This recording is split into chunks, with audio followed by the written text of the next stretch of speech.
కృష్ణప్రసాద్ కోసం అని చెప్పి భూమి ఇంట్లోకి వస్తూ ఉంటే అప్పుడు భూమిని గుమ్మం దగ్గరే ఆపేసి ఇది ఎవరి కోసం వస్తుంది అని చెప్పి అపూర్వ కంగారు పడిపోతూ ఎక్కడికి వస్తున్నావు ఆగు అని చెప్పి అంటూ ఉంటే నువ్వు పక్కకు తప్పుకో నాకు పనుందని చెప్పి భూమి అపూర్వను నెట్టి పడేసి అలా ఇంట్లోకి వస్తూ ఉంటుంది.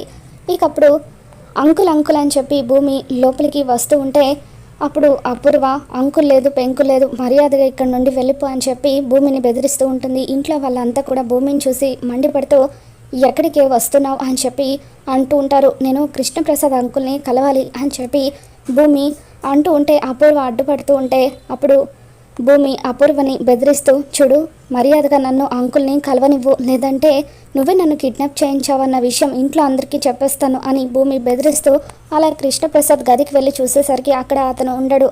ఇదేంటి అంకుల్ లేడు అని చెప్పి భూమి అంటూ ఉంటే అక్కడే ఉండాలి కదా అని అపూర్వ అంటుంది.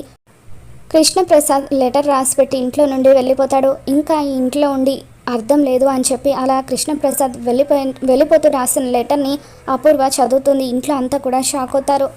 మరోపక్క చెర్రీ ద్వారా కృష్ణప్రసాద్ ఇంట్లో నుండి వెళ్ళిపోయాడన్న విషయం తెలుసుకుని గగన్ శారద కూడా షాక్ అవుతారు. మరి ఈ వీడియో మీకు నచ్చినట్లయితే తప్పకుండా లైక్ చేయండి.